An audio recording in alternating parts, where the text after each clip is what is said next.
Hi, Ron. So Aaron Basil and I, who does This Week in Charts for my YouTube channel, and he runs Carnivore Trades, we're discussing doing a mid-year report based on the January show we did for Finance Unspun. So we kind of wanted to do a 6 month or so mid-year report, kind of review some of the things we talked about back on our January show for Finance Unspun of January 2023 about some of the about some of the predictions that we made, see how things have played out and what we see going on the rest of the year. Aaron, I want to get your thoughts then on how asset prices have behaved so far for the first 6 or 7 months of the year in 2023. Yeah, so there's a lot to talk about here. I think last time we talked in January, and it feels like it hasn't, it's been a couple months. It's been 6 already. Actually more than 6 now. We're into the second half officially. I think we talked about a few things. I brought up the idea that we'd probably see some type of a bear market rally.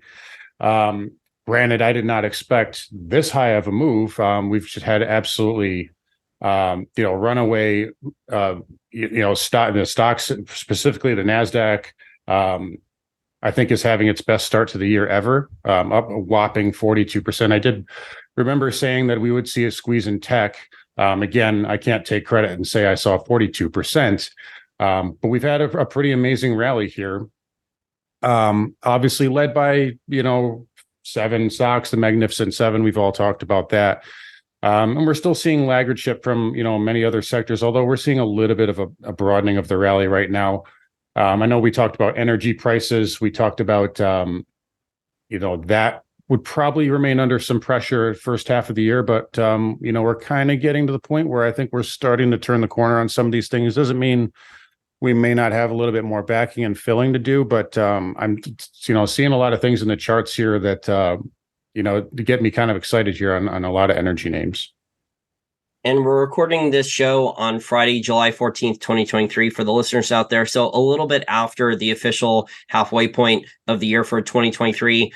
We had some scheduling problems the last week or so. Obviously, you had the July 4th holiday, so that dealt some additional scheduling conflicts. And then earlier this week, I was not feeling well.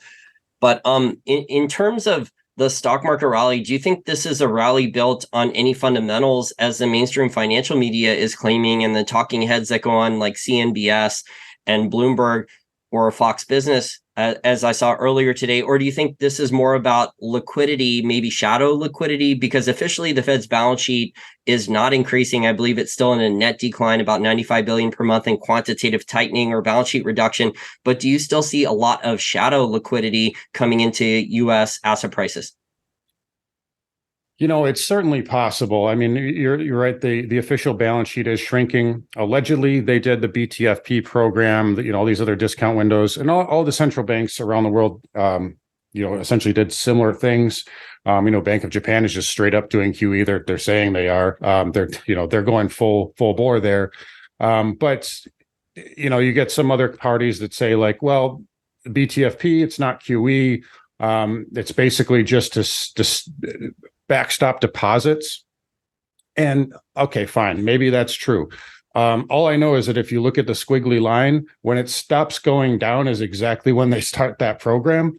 So there's definitely, maybe it's wait. First, are you talking like about let me make sure we get this clear. Are you talking about like a direct correlation then when you see spikes in these liquidity programs? So BTFP and the FHLB, you seeing direct correlation then with like the S&P 500, where when there's spikes in those liquidity programs, that there's rallies in the general US stock market indexes?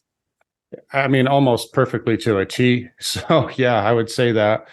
I mean, again, I don't know for sure. I don't have, I'm not sitting in on the meetings, but it's pretty, it's pretty clear if you just overlay those, just look at a chart of the S&P. When did it stop going down? The second the 2-year Treasury yield went back below the Fed funds rate. What does that tell us? Maybe there was something going on. I don't know. And it's right coincidentally when that BTFP, FHLB, those programs started. Another big reason why I think this rally has gone on is, and to your original question, you said, is it fundamentals? It's not fundamentals. It is market mechanics more than anything. So My opinion is you have a lot of hedge funds last year were short. A lot of retail was short too. A lot of money managers short, all seeing the same thing, all seeing the writing on the wall: recession, sticky inflation, bank problems, quantitative tightening, all these things here. And so it gets to a point where these things take time, right? It's not just the Fed flips a switch and all of a sudden interest rates go up and the economy just gets liquidity sucked out. There's a lag effect. It can take 12 months. It could take 18 months. When you have funds or retail investors or anybody and doing, essentially betting on the market going lower. One of the ways they like to do that is by put options. And then you get what we call put decay. So the longer that things go on without data breaking, without the economy breaking, without anything breaking, those puts start to get lesser and lesser in value. They lose value over time if they're not in the money. The market maker on the other end of that put shorts the stock originally, and that creates, a downward effect. As we get closer to the expiration of said puts, market makers start to say, well, these puts are so far out of the money, we don't need to be hedged anymore. They buy back the stock, and it creates a rally. And then you get sort of what we call buying begets buying. And it just sort of snowballs, and that's how you get these big bubbles. So to me, fundamentally, nothing has changed. We've never really seen a bull market start with an inverted yield curve. We've never seen a bull market start before the 3-month and 10-year went inverted, right? So I'm not saying the market can't go higher here. There's nothing to say it can't, but to say that this is sustainable for a long period of time, to say this is a new secular bull market, I don't think that is the case. Well, this is not a fundamental bull market. I mean, even if people say like the artificial intelligence stocks are driving that artificial intelligence, I mean, there's one product, there's ChatGPT, that's actually generating any sales right now. So this is all hype. It's very similar to the tech bubble from 1998, 1999, and 2000. This is on potential. This is on hype. I couldn't believe it was true, but unfortunately, this is the new normal we have, where consulting companies grossly overpay their employees that they hire. Like PwC hired a bunch of eggheads with probably MBA degrees to go and write an artificial intelligence research report saying that by 2030, artificial intelligence will create over $15 trillion in value for the global economy. Meanwhile, there's only one product so far. So, I mean, this thing could take decades, 10, 15, 20 years before we start to see products, more than just a few products. And yet we have like these research reports coming out claiming that in only 7 years from now, it's going to create many trillions of dollars in value. It's kind of ridiculous, but the market is it definitely looks bubbly right now. It's very reminiscent, Aaron, of like 2005, 2006, 2007. Because we were seeing back then too, there was tons of problems with subprime housing, the banks, mortgage-backed securities, and for a long time, nothing really happened. You're just seeing all the bad news stories back then of people defaulting on subprime housing. If the Fed was raising rates then too. We were during a rate hike cycle before Alan Greenspan left and Ben Bernanke took over. Seems like every time now, really, especially since post 2008, when the Fed keeps raising interest rates, I mean, that normally doesn't start a bull market in stocks, especially for the fundamentals of the economy. So this is not fundamentally driven. Aaron, we could probably spend hours talking about all the different cross currents in the real economy. And I mean, there's tons of data here showing that the real economy is not doing very well. I mean, Disney parks are empty, whether you believe people just don't have the discretionary spending. The average, I think, credit card balance for Americans right now is around $6,000 at over 20% interest rates. People are defaulting on auto loans. The Conagra Food CEO just said that he's actually seen a slowdown in people buying excess amounts of groceries. We've seen tons of people post like their screenshots online of their grocery bills. And the Fed's claiming with the inflation data, the changing propaganda index, that inflation is slowing down a lot. It's not reflecting reality. The CPI or changing propaganda index isn't reflecting reality. What we see with people posting their grocery receipts and shrinkflation and all that versus the CPI.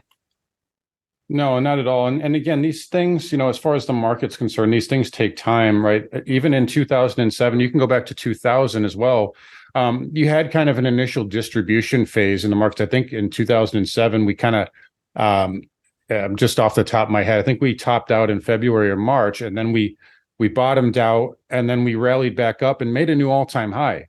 And then we all know what happened 2007 to 2008. So you get these phases where, there's a hiking cycle, and then you get kind of hyped to the downside. Well, nothing happens. Nothing really bad happens. And then the market says, oh, it's all over with. That inverted yield curve, the bond market doesn't know what it's talking about. Just buy stocks, or should we say stonks now, because it's 2023.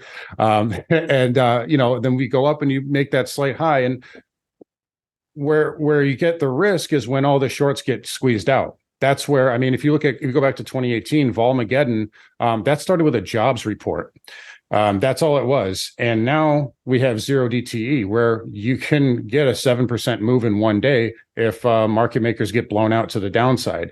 So there's risks. I mean, I know we talked about, you mentioned CPI here. Here's another thing. If you look at the report, the actual report, nobody actually looks at the report. No one cares. They just care about the headline number. But if you look at the report, the last several months, the only reason it's down is because of energy prices year over year. So I want to be, everybody take a look at a chart here of crude. A year ago, it was at $95 a barrel. In June of this year, we'll just call it settled at 70.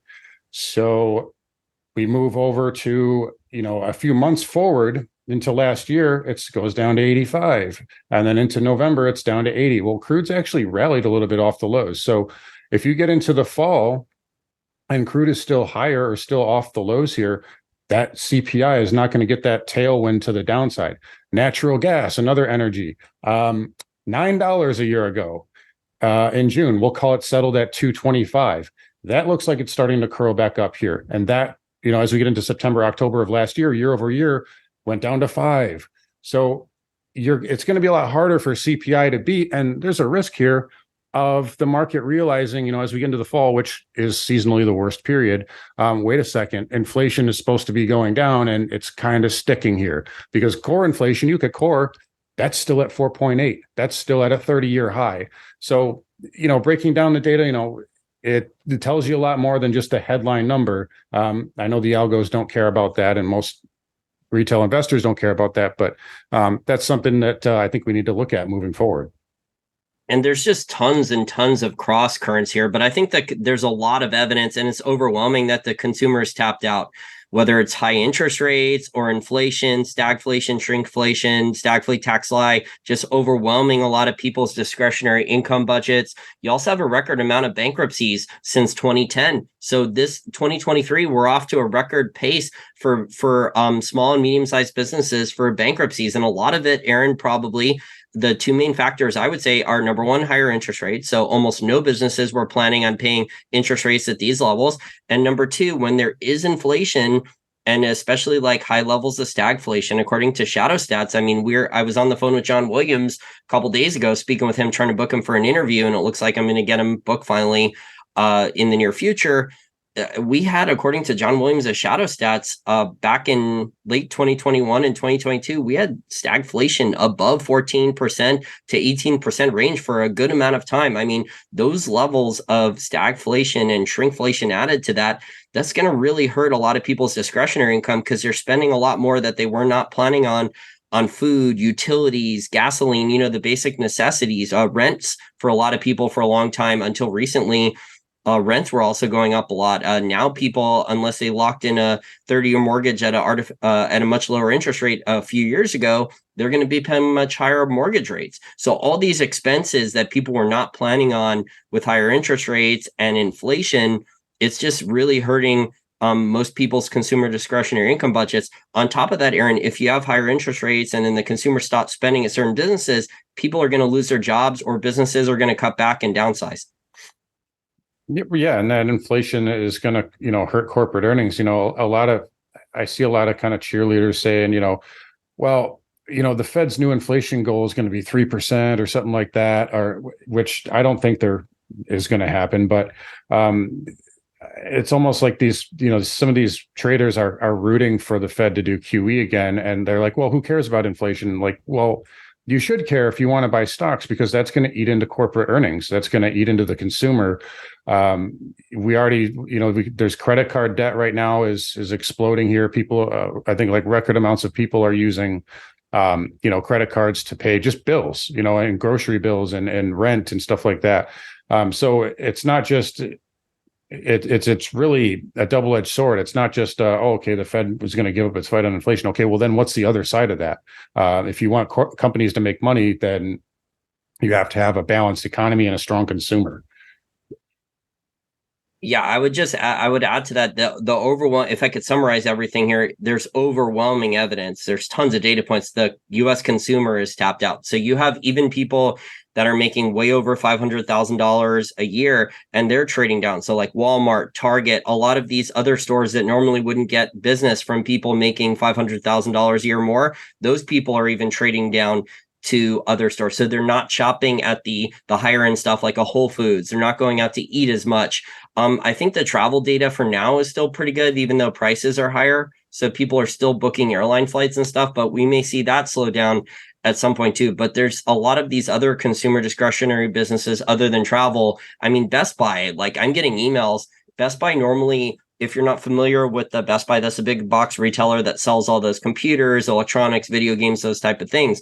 Normally in the summer months, Best Buy is building inventory like crazy to sell for Christmas. Instead, what they're doing now is they're having like enormous sales. They're trying to slash inventory like crazy months before Christmas. So it's kind of the opposite. Okay. They're anticipating, these are all signs normally that like they expect the consumers tapped out. The consumer in the past might have put big purchases, like that's a new TV, new computer, those types of things, big ticket items on credit. But at these interest rates, those credit prices are going to be way too high. I was at Kohl's a few weeks ago, and I was just looking at the clearance rack. They had stuff on there that it was a 50% or 60% off. And then they're running a sale or something to take another 50% off of that. I mean, and that just screamed to me that they're trying to get rid of supply. Yeah, they're trying to get cash.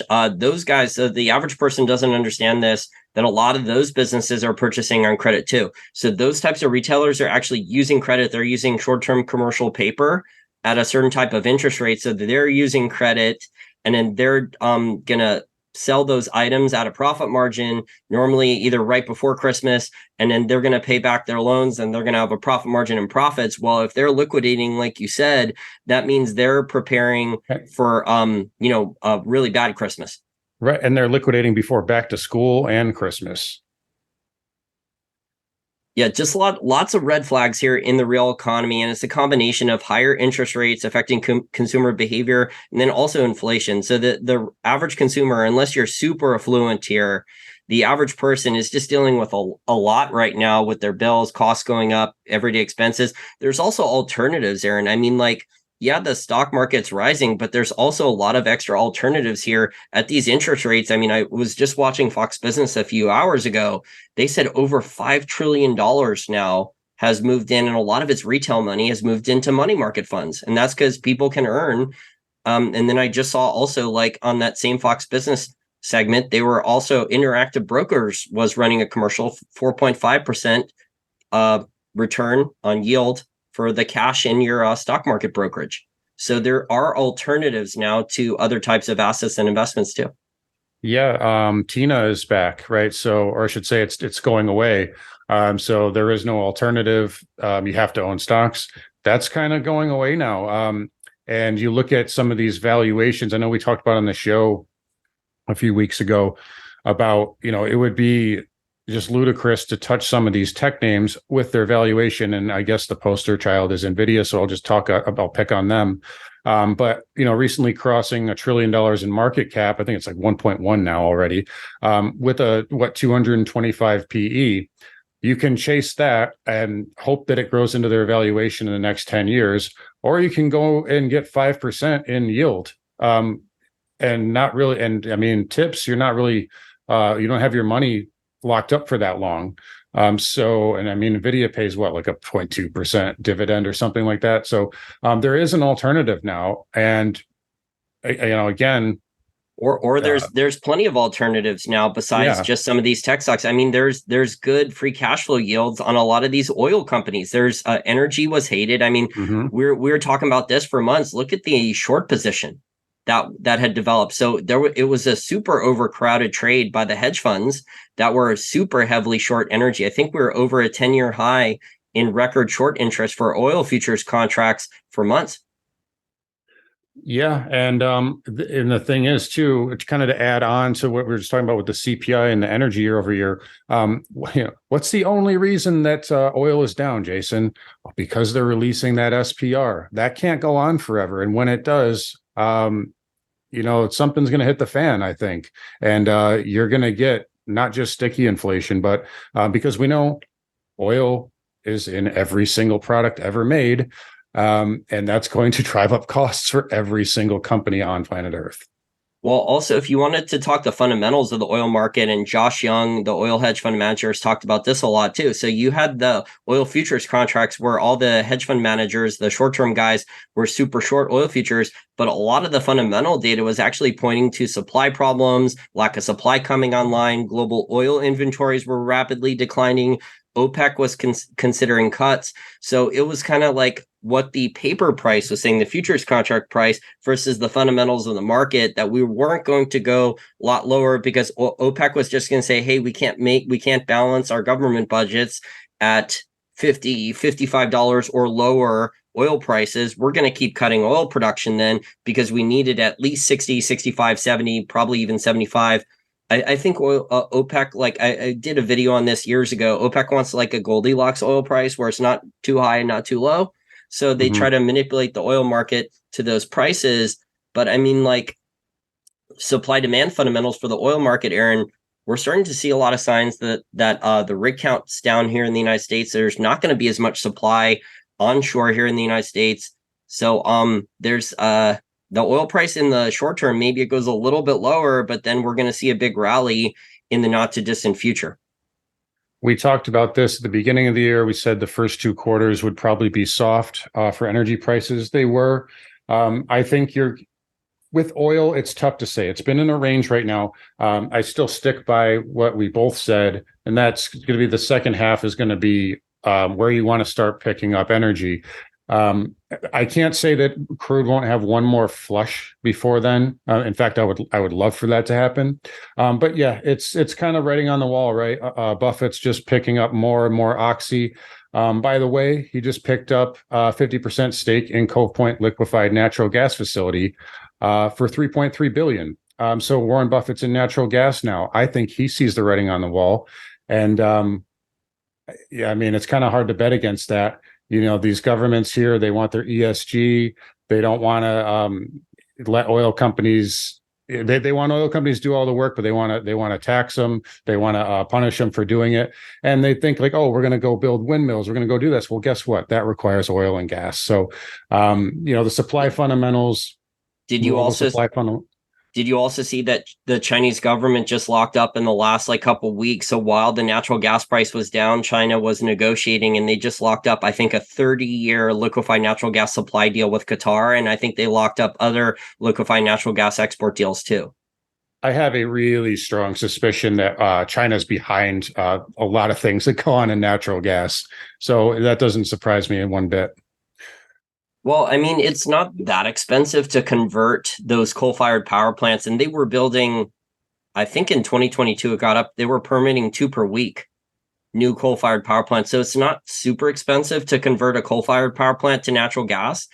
You do have to do somewhat changes, but it's not as ridiculously difficult as converting to nuclear power.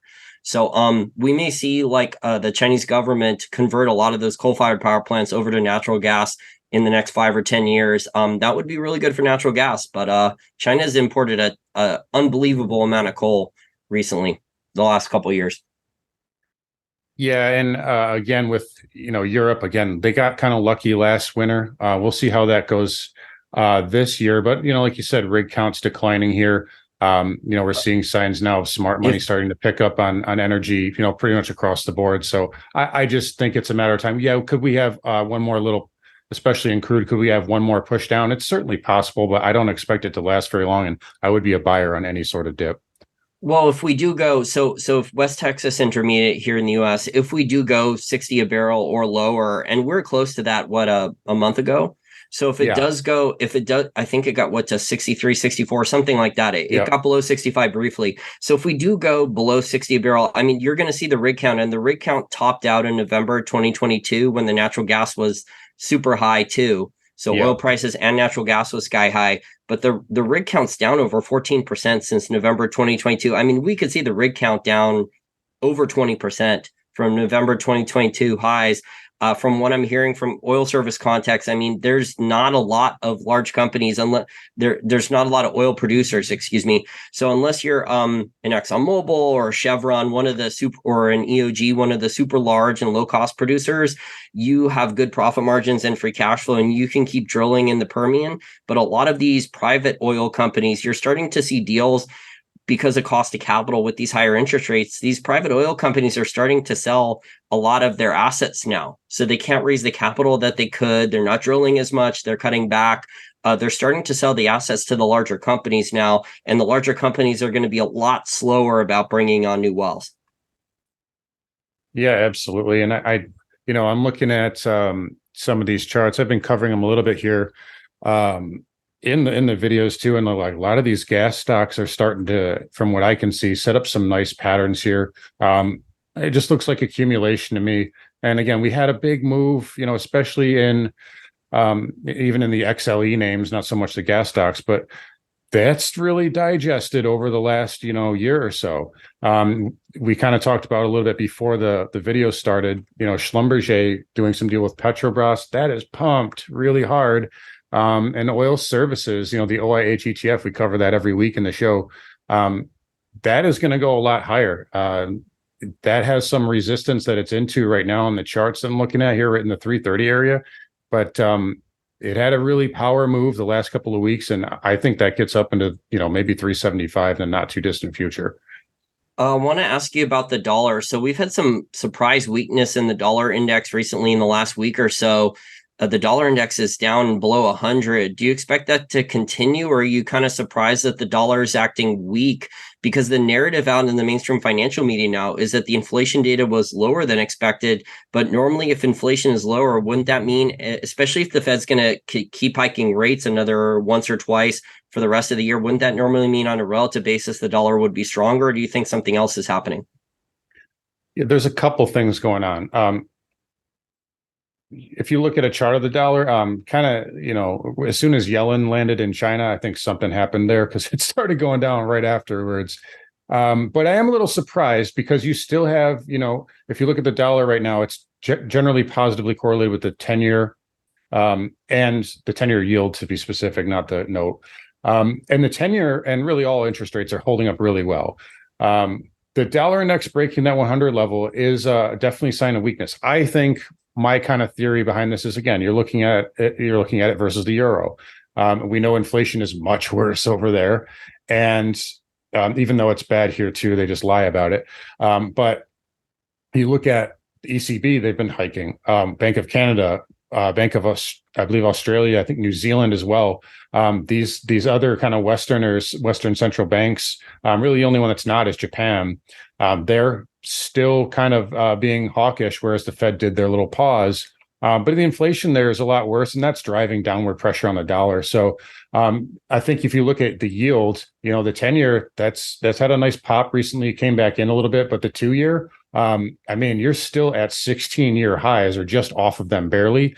And that tells me that there's still inflation in the economy, despite what the data says. And don't believe what people tell you about the data. The Fed's gonna stop. They're gonna do this.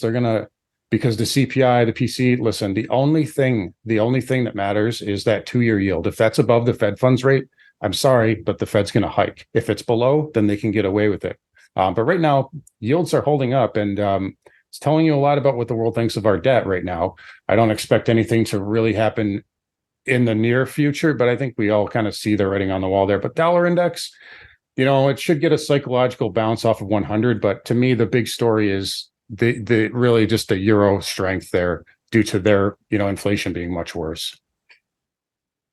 That's interesting that the euro was so the euro is strengthening then because the European Central Bank is raising rates, not because of their inflation. Then, because the narrative the mainstream financial media is saying is that the dollar is weakening because the inflation data is lower. It doesn't make any sense. But that's here's the funny thing. Here's the ironic part. The dollar goes down. Guess what? Is that inflationary or is that disinflationary?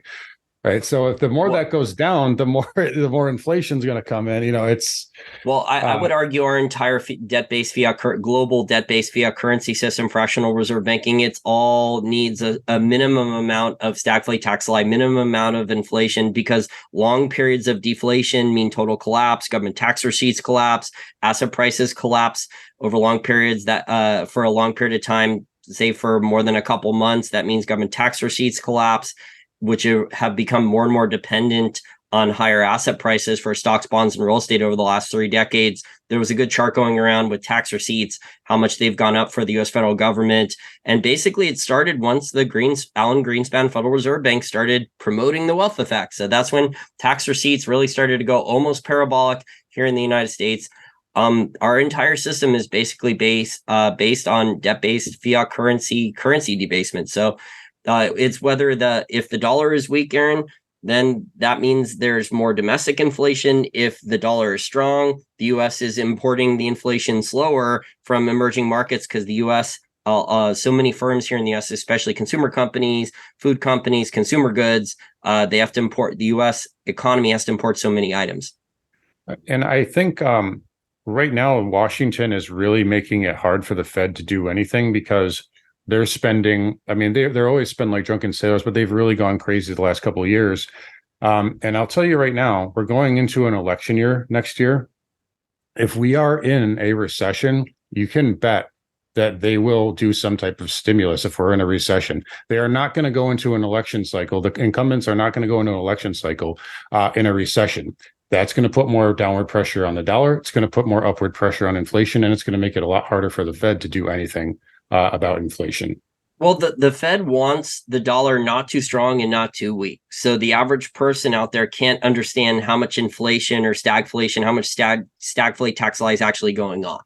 So if the dollar gets too strong, then that's a global margin call. So if the dollar index and Brent Johnson and Jeff Snyder and those guys, some of the other ones have been calling like dollar index gets to 120. I think I've even heard some of them say 150. The dollar index but if the dollar index goes above 120, 125, 130, I mean, that's a global margin call. We're talking like bank failures, hedge fund failures, real estate developer failures. We're talking like lots and lots of very large entities can't either pay back or service. They really can't service their dollar denominated debt. That means total collapse. So the Federal Reserve Bank has set up these crazy liquidity programs, whether it's the permanent repo facility for foreign central banks and others to try to prevent that. The Fed also does lots of crazy things behind the scenes. So they kind of want like a dollar in a range, trading range, so the average person can't really recognize what's going on. And so if the dollar index is like in the tug of war, and maybe the tug of war is higher now, but that prevents, total system collapse. Well, no, you don't know what you're talking about, Jason. They're shrinking their balance sheet right now. Okay, sure, but we're over the last week or so, we've seen big spikes in the FHLB. So the I just saw a regional bank CEO go on Fox Business a few hours ago, and he said the regional banking system has never been stronger. We have tons of capital to lend. Meanwhile, he doesn't mention during the 5 or 10 minute interview with Charles Payne, not a single time commercial real estate. Yeah, they wouldn't let him ask that question. There's no way. But if you speak to anyone who's done any research on this, the majority of regional banks here in the United States, over 50% of their loan book, and that's an average. Some of them have 65, 70% of their loan books tied to commercial real estate and small business loans. And so for small medium-sized businesses, we're seeing record amounts of bankruptcy with high interest rates, and then the consumers tapped out with inflation, and then commercial real estate problems. So we're seeing the Fed's official balance sheet, but this is why we need the Fed audited, Aaron, because look at all these liquidity programs they just create. And then what the spikes so we saw a temporary downshift in the amount of currency borrowed from FHLB by the regional banks. Well, mostly regional banks. John Titus, he said that Wells Fargo and Charles Schwab had borrowed a lot, like around Silicon Valley Bank time, when Silicon Valley Bank failed. And we saw the FHLB dip temporarily by a couple hundred billion. But in the last week or so, Bloomberg News just reported the FHLB spikes up over 1.4 trillion, a new record high. And then there's spikes at the other liquidity programs, BTFP and Fed's discount window. So I would argue that that CEO, the regional bank CEO that was just on Fox Business today on Friday, July 14th, 2023. I mean, he's definitely lying. He didn't talk at all about commercial real estate. He said, oh, we have 1.6 billion in capital to give out for loans. But I mean, the problems in commercial real estate are way, way larger than that. And I know there's going to be problems with them because Janet Yellen has said so. And if you listen, like, I know everybody's, Yellen, she's, this old bat, but if you listen to Yellen, sometimes she tells you what's going to happen. In 2021, she said, this was in April of 2021, she said, actually higher interest, this is back when we had ZIRP, QE to the pedal to the metal. She said, you know what, actually higher interest rates would be a good thing for the economy. Now, that's total BS statement. But what she's saying is she's telling the market, listen to me, because we're going to raise rates. That's essentially what she's saying. She's trying to prep the market. She said a few weeks ago, in regards to regional banks, it's likely we could see, which would be a good thing, some more consolidation in the sector. What she's telling you is that there's going to be more bank failures. That's her way of saying that. It's her way of prepping the market. And saying it without saying it. So I know this is going to happen. And by bank failures, we really just mean that JP Morgan and the other large too big to fail banks are going to get to asset strip, and the taxpayer, the Federal Reserve Bank and the FDIC are going to subsidize. So JP Morgan just announced earnings today. I think they had record profits from all the assets that they got from First Republic. Well, because they got them for like 3 cents, on the dollar. Yeah. So if you're a regional bank, if your shares have rallied at all, you're screwed. You still can't raise equity capital. But if you're JP Morgan and, the larger too big to fail banks, you're just salivating here because the Fed and the FDIC and all these other programs are going to subsidize you to go and buy those assets for pennies. You can't raise capital when your share price is down 70% year to date. There's no way you're going to get away with dilution. And another thing with these regional banks, a disadvantage of them is they don't have access to like some of the those overnight facilities that like JP Morgan does. They don't have the collateral that a big bank does. So they can't just go in and fix everything, with a magic wand. They can't go and borrow like 20 or 30 billion easily with some U.S. Treasuries from like the repo market. Yeah, they can't do that easily. Right. They need someone else to do it for them, which often involves them just being consolidated and bought out. Well, or they panic like Silicon Valley Bank, where they started to sell their bond. They tried to, remember, the market found out that they tried to sell their bond portfolio at a discount to raise cash. And then that helped accelerate the digital bank run. You had all those Silicon Valley entrepreneurs, angel investors, Peter Thiel and those guys started pulling their cash out. But the regional banks, the problem here, so the average retail investor sees, okay, I can go get almost 5%, give or take 5% interest rates at money market fund or US Treasury Direct. I can go park cash their savings and get some yield, but that's destroying the regional banks, because the regional banks can't compete. It's destroying their profit margins, their cost of capital for the regional banks. Their net interest margins are just going to be eroded further. So if the Fed raises interest rates further, it's going to hurt regional banks even more. The regional banks are going to be replacing that cheap depositor capital that they had for years, a number of years ago when interest rates were lower, they're going to be paying 4 or 5% for capital. That's not a sustaining business margin for a business that has losses on their bond portfolios, a bad commercial real estate portfolio, and then a bunch of jumbo mortgages out that are locked in on 30-year jumbo mortgage. Well, I don't know if 30-year jumbo, they probably sold it to Fannie and Freddie then, but mortgages out at 3 or 4% if their cost of capital is close to 5 when the Fed keeps hiking rates. Yeah, and when you have a bank run too, people get scared. It takes so long to build that trust again, and so people are like, well, I've got X amount of $1 million in this bank. I'm going to spread it out to other banks, or I'm just going to go straight to JP Morgan because I'm scared. I don't want to lose I'm only insured for 250,000. I've got 10 million. I don't want to lose that money. And so these banks are just losing deposits. So, and it takes a long It's a time for that virtual trust to bank. be Yeah, built up. it's a Yeah. virtual bank run. People can Yeah. literally move hundreds of thousands, tens of thousands, hundreds of thousands, even millions of dollars on their smartphone, and the money's moved in and out of bank accounts super Instant. Yeah. quickly. Yeah. They don't have to worry about having cash on hand. Yeah. They just boom. You Well, can move it into your broker. You can move it anywhere. I mean, yeah, there's well, you move it into it's good for the consumer, but our point though is it's really difficult for the regional banks, because if you're a regional bank, all of a sudden you start getting red flags on your screen that all your depositors are pulling large amounts of capital out, and you're like, well, how do I fix this? So, and they're trying to plug the holes with much higher cost of capital, and then the banks can't raise equity. So now you're starting to see the problems. So if the Fed keeps hiking rates, it's going to cause even more problems for the regional banks, even more problems for commercial real estate going forward. As I highlighted with my interview with the commercial real estate hedge fund manager, Dan McNamara, earlier this week. Yeah, and all of their assets are in, mostly some type of a bond or a fixed income mortgage or something. It's not like they have all their assets in stocks that they can just liquidate.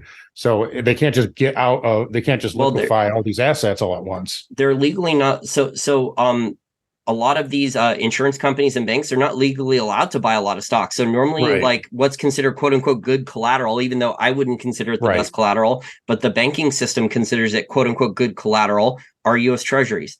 But the problem is, if you've owned U.S. Treasuries for years and the Fed is hiking rates, your older U.S. Treasuries are enormous losses. So Bank of America is not going to go bankrupt, but Bank of America had over 100 billion in losses. Especially on their now. If you bought in 2020, I mean, you're getting killed. There's a lot of bond fund managers out there that have lost their jobs that are not admitting this publicly. Well, I've been hearing about the short squeeze in bonds for 3 years, and I'm still waiting. So, well, I mean, I don't think the people like, oh, the bond bull market's going to restart again. It's like, I mean, I've never not if the government keeps spending money. Well, I've never really been a big fan of bonds in general, but I mean, honestly, I'd rather own at this risk and reward. I think oil stocks, a lot of them are looking more attractive, especially like on the valuations. A lot of them have gotten hammered. There's some really good free cash flow yield there. Potash fertilizer companies, uranium companies. The energy plays have been super weak for most of this year so far. Even if gold and silver go a little bit lower, Aaron, I think there's good value there. Now, people have to be careful with the actual gold or silver miners, because there's a lot of problems with these businesses, as we were discussing before we started recording. Yeah, it's a really tough business. I know we talked about it was like a couple months ago. We shared that chart, and it's like, you wouldn't believe this, and I bet some people probably didn't see this, but go you can look it up for yourself. GDX is actually down. I want to say, I don't know what it is right now, but a month or two ago, it's down 5% since 2007. It's a really tough business. And that's with for listeners out there, that's what nominal metals prices going, 2007, what gold prices were like 800, like $800 an ounce. Yeah, so we had a bear market in gold and silver prices from 2011 to 2018. So the bear market was brutal.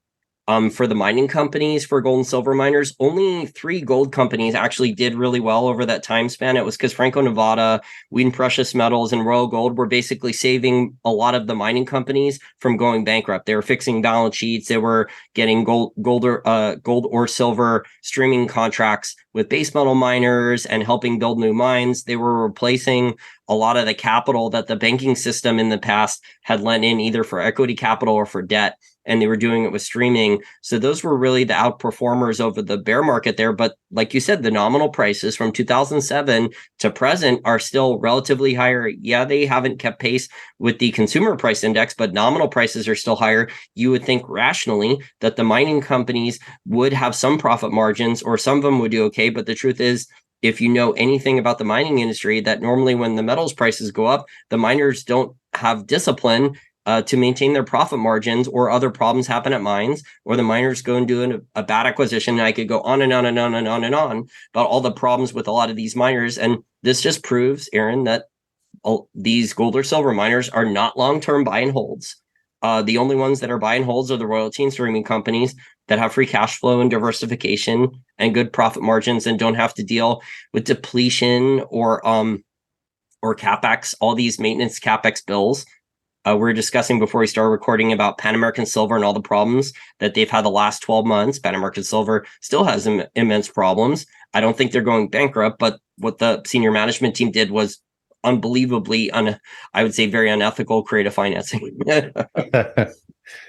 Yeah, and I mean they're good trading vehicles, like you said. If you want to get a little bit of leverage to this, spot price for swing trading, sure. But long-term holds, you're going to need a sustained breakout above all-time highs for gold for them to get any sort of sustained bid where they actually can outperform the broad markets, or at least even outperform any sort of other market. There's just too much risk. God forbid a mine collapses, they can't get financing. There's so many problems that can happen. So for a long-term bull market like that, you would still need a lot of institutional investors, so generalist investors, to allocate large portions of their capital book into gold and silver miners. And I'm friends with a lot of hedge fund managers, especially generalist ones. And one of them straight up told me that if they buy a lot of gold or silver miners, it's career risk for them. And they're looking at potentially, if they have losses there, like not getting a high paying job again. Right. They won't, you're correct. They won't buy until they are not meeting their benchmark. If you have if gold breaks out and it's at $3,000 an ounce and they're not meeting their benchmarks, they will be forced to buy it. That's how they'll buy it. But yeah, in general, yeah, it's kind of like, for hedge funds, you're kind of get laughed at if you buy those. So if gold goes to 3,000, what do you think oil prices would be? Yeah, let's just say I'm bullish on both here long term. Are there any other markets right now, like 2023, that we discussed that you think like have been in a bear market for earlier this year or consolidation phase that you think could have a rally for the rest of the year? Any other industries or sectors? I think some defensive names are getting a little attractive. Some, healthcare has actually been on the softer side lately. I know UNH reported earnings today. That stock got a bid. That stock's been beaten down a little bit. But I think you get into some other healthcare names, some defensive areas. I think you've gotten kind of some money to leave, as the market right now is saying, well, there's not going to be a recession, so we don't need to own stocks like Amgen or CVS or, like I just said, United Health. These types of names, I think, especially if you get data to really weaken, it could be something, an area to look at there. So, I would say defensive names, kind of stable, maybe even blue chips. What about potash or fertilizer stocks? Because I knew they were weak going into the year. They'd been kind of in a bear market for the last, 12, 14 months. They were in a bear market for a while. So in like 2020, 2021, they did pretty well. And then they went into a bear market. Do you think that industry could potentially be in a bull market? Because we're starting to see problems with crop shortages, crop failures, food prices globally are still high. We're seeing a lot of countries. I think there's like a wheat shortage in a number of different countries and a rice shortage in a number of different countries. Do you expect then the fertilizer and potash companies to benefit from higher food prices and crop failures or shortages? Yes, I do think what you're seeing the potash stocks do right now is, we can talk about uranium too, because it reminds me very much of that. They had a big run in 2021, a little bit of 2022. They went into some, like, I'm looking at a chart of Intrepid right now, and that went up into about $125. And there was a point in 2013 to 2015 where it just consolidated, and before it broke down. You're going up into these levels, big long-term resistance levels, and it takes time. I call it, it's baking in the oven. It's consolidating for a bigger move. So I do think potash is attractive. Might take a while to really get going. You mentioned wheat. I like wheat. If you play wheat futures, that's one thing, but this is getting very attractive. I think wheat is going to have another run. So for the retail investor or trader, then, besides buying futures contracts, how would one get exposure to wheat? The commodities ETF, agriculture ETF?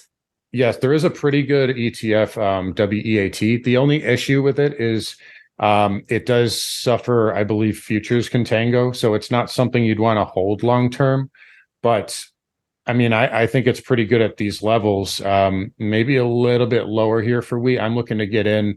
I think wheat on wheat futures EW, that's set to hit the 800 level in the not too distant future. I think it has to pull back a little bit more, but I do like wheat in this area.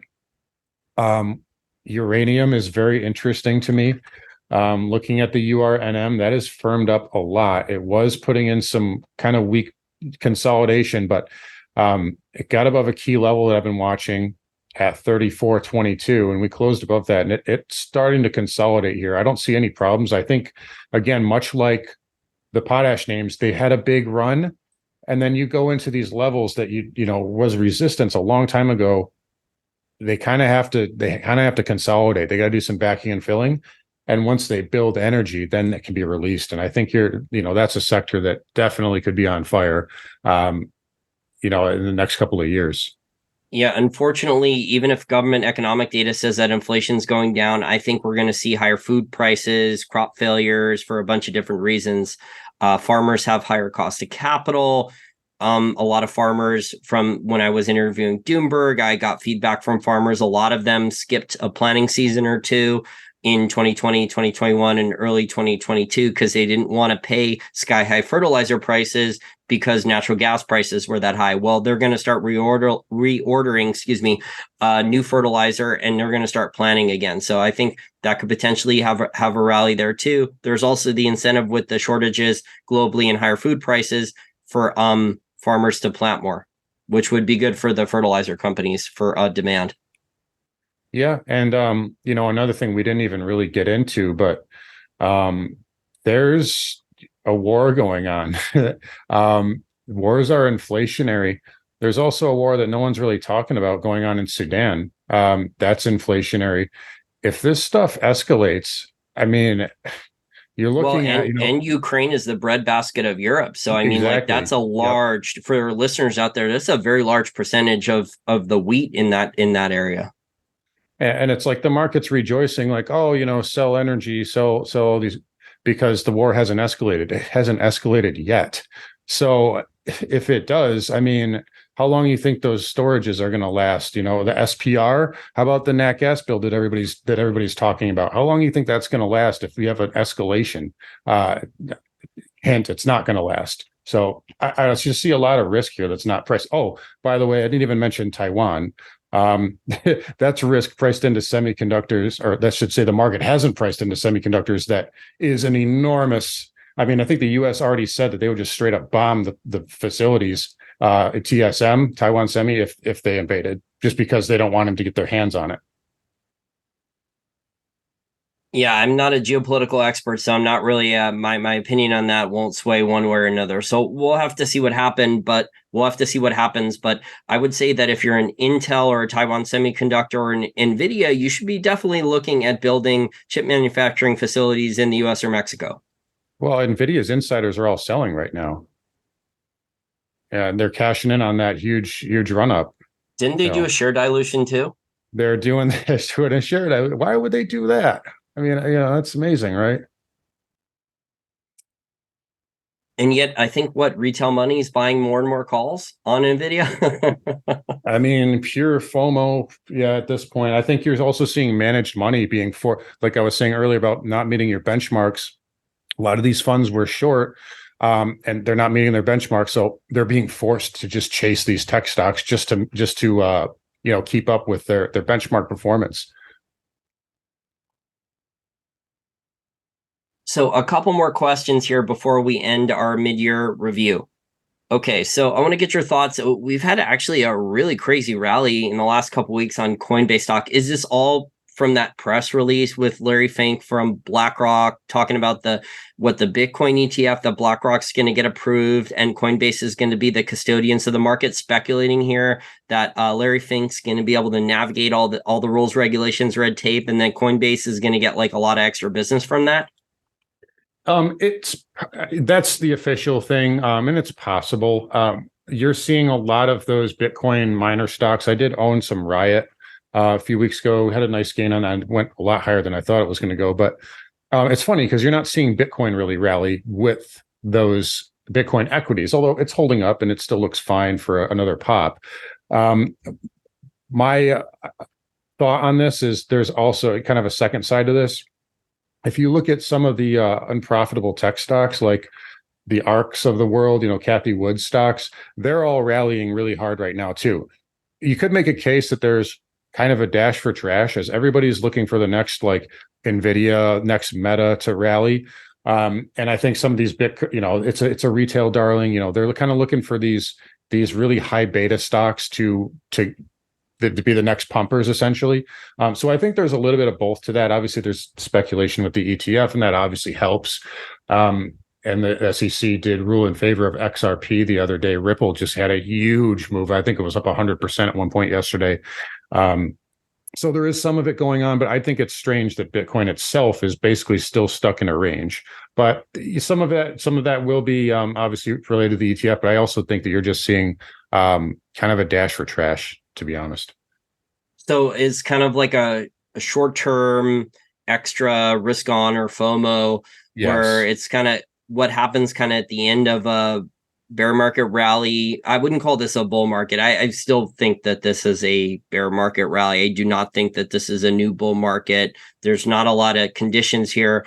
Normally in a bull market, you see more consumer spending, you see more credit issued from banks or consumer spending. You're seeing more liquidity added by the Fed, although without a Fed audit, it's tough to say because the Fed's official balance sheet is declining, but we're seeing all the spikes with the FHLB, the BTFP, and the Fed's discount window. You have a company, Carvana, that is on the verge of bankruptcy, and their stock price is up, I think, 400 or 500% in the last month or two.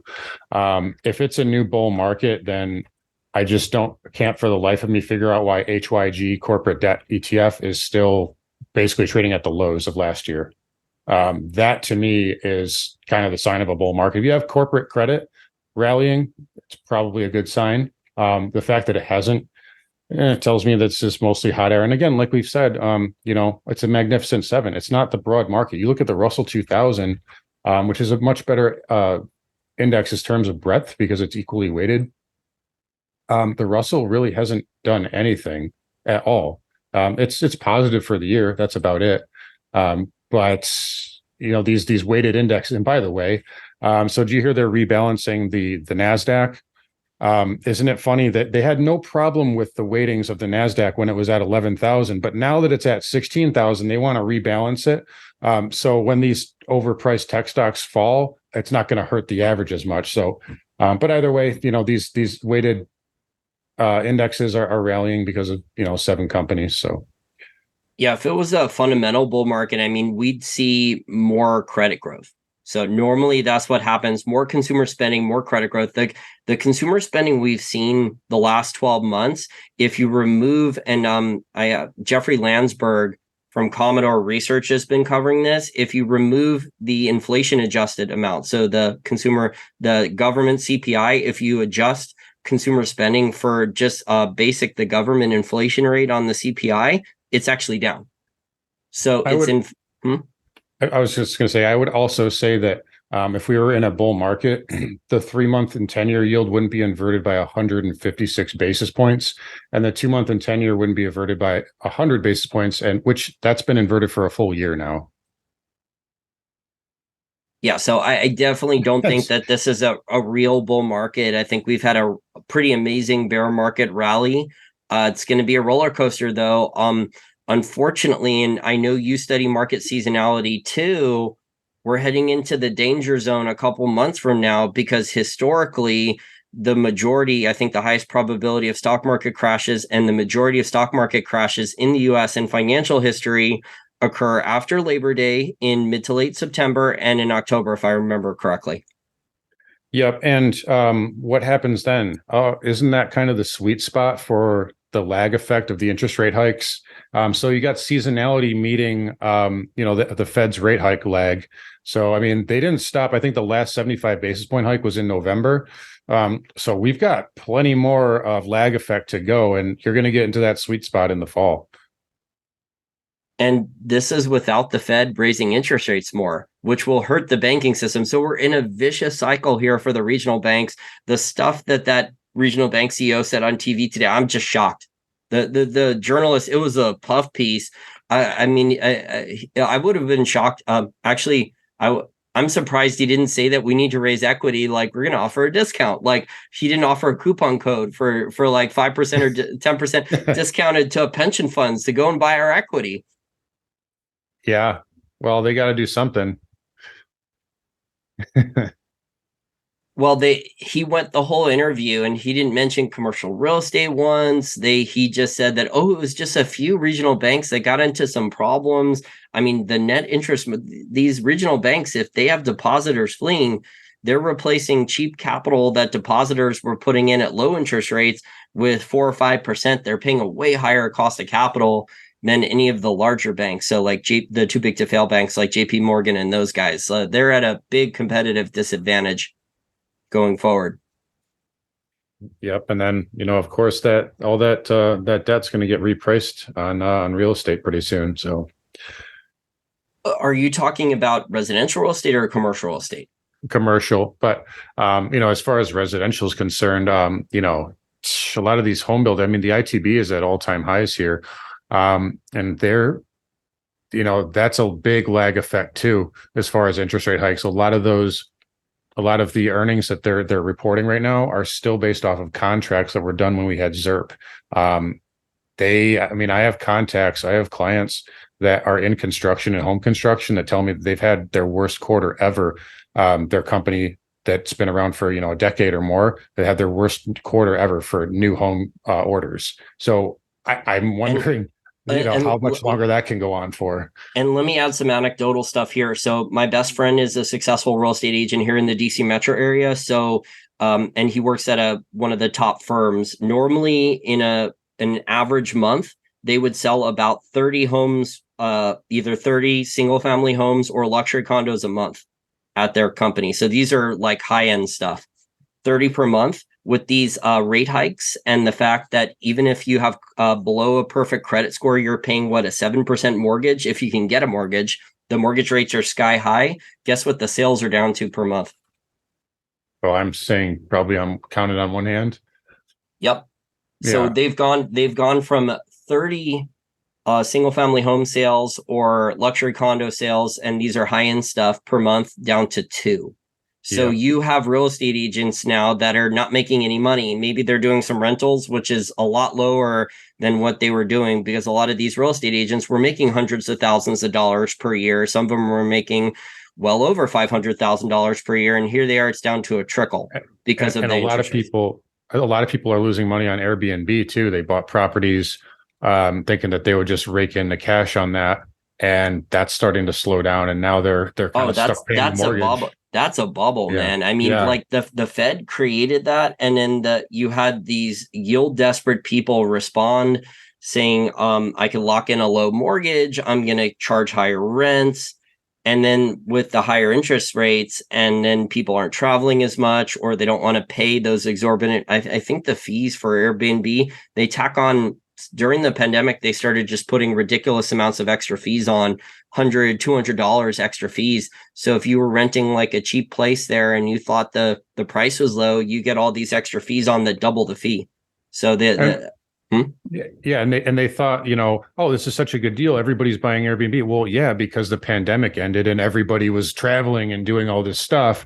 And it's like, well, you kind of should have seen that was going to tail off at some point. They also didn't remove the pandemic cleaning fees, though. That's my point. So they kept these fees on that are like doubling the prices. So if you're traveling or you're going on a vacation and you're looking at prices, and unfortunately, Aaron, in the world we live in, most adults spend 10 times as much time looking at saving $100 on a vacation or a new refrigerator, a new appliance purchase, new TV, new computer, a new phone than they do in their investments.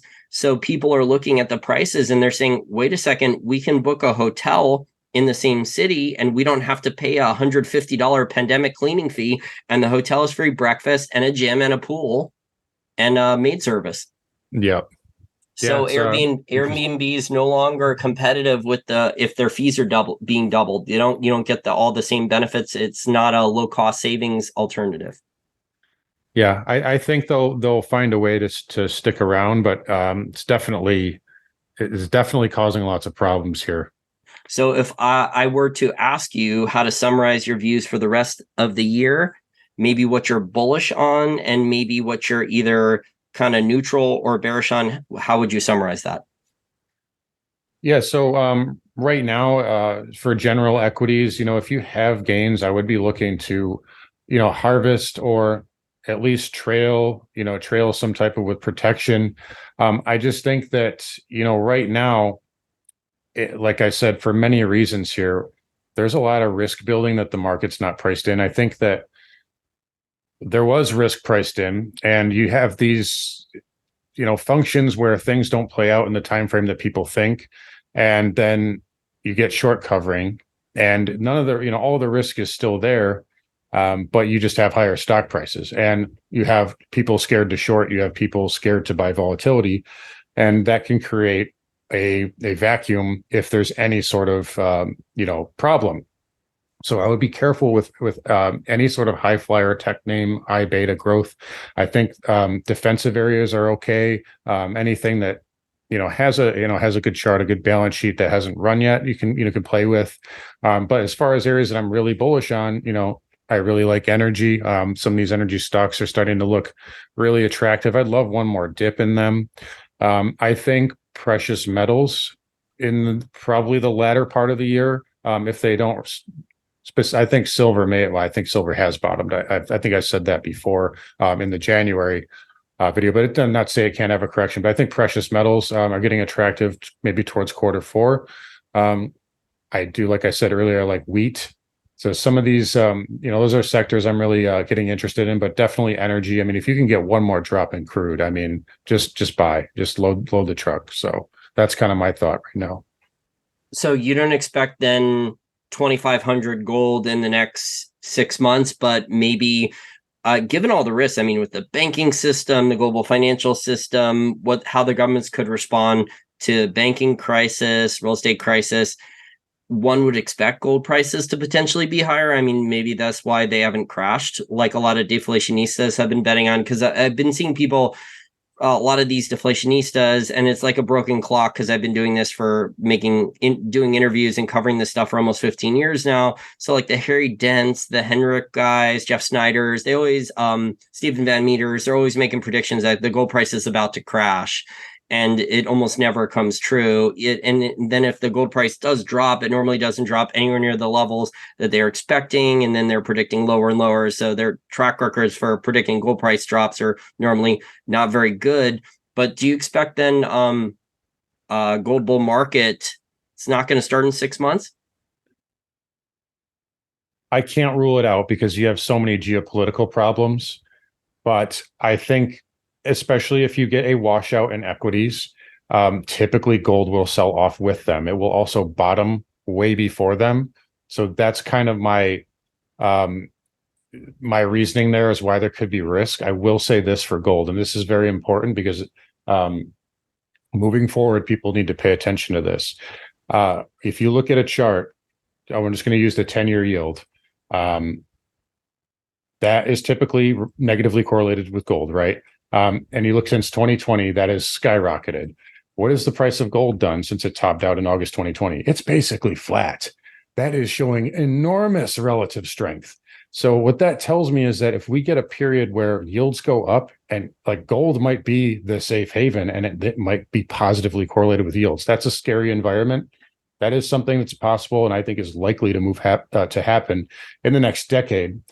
In the next 6 months, if we get some type of move in equities, like we talked about, a risk of volatility event, I think you could see a sharp down move in gold by that, though. That's what I would look to do. So this relative strength you've talked about with the gold price, and really, I think like the last 6 to 8 months, I think like the gold demand situation has changed a lot. We've just seen a lot more net purchases, especially in large tonnage orders from these non-G7 central banks. I do not think that's going away. I'm not I think it's going to be very difficult and complicated to de-dollarize. I mean, we've seen these predictions for years now, for over a decade. Every year or two, there's a new prediction that it's going to be a Belt and Road Initiative, Petro Yuan, gold-backed crypto Yuan. There's all these different types of predictions that have come out in the gold community and elsewhere that it's going to be easy to de-dollarize, and then you don't see a lot of actual evidence a year or two later that any of these programs produce anything. In fact, like one of Tony Nash, the guy who was working on the Belt and Road Initiative that the Chinese government hired, he said they actually used more dollars. They used dollar-denominated debt. So the whole gold community for years was promoting that the Belt and Road Initiative would de-dollarize. Meanwhile, the Chinese government was actually using the Belt and Road Initiative to acquire more dollars. Yeah. Well, here it just comes down to this. If you wanted to, if you were a creditor nation, who would you rather have as your counterparty, the U.S. or China, Europe, Japan, South Africa, India? It's my answer would be you're going to choose one of those countries as your counterparty. Well, I'm a small government libertarian, almost a bit.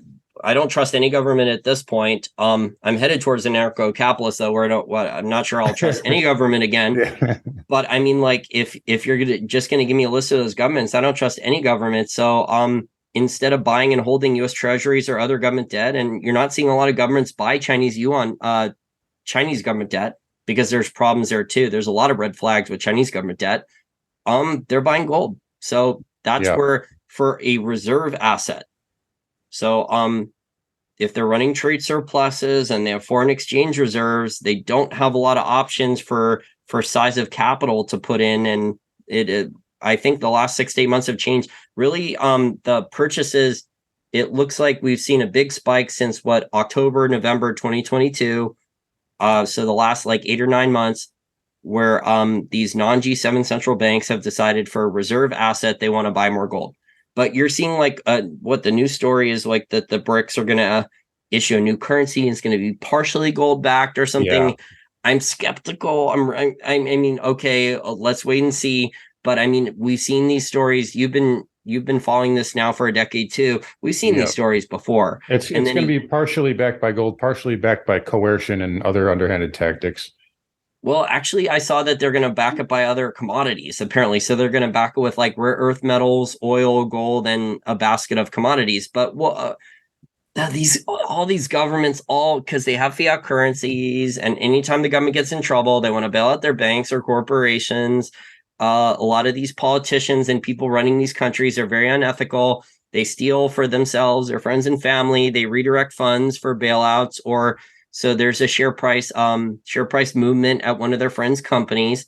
I mean, we're seeing that with the ESG grift all across the board. Look how much money's been wasted on wind and solar and biofuels. Biofuels are really, really dumb, a lot of them, instead of using the arable land for food. But we've been talking for over an hour here, Aaron. I want to thank you so much for your time. I'll put links to your Twitter and also the Carnivore Trades website. And my listeners, I know they have they actually love your show, This Week in Charts. It's just see great comments below the video that it's one of the best show ideas that people have created on the financial YouTube. Awesome stuff. Glad to be here. Looking forward to coming back.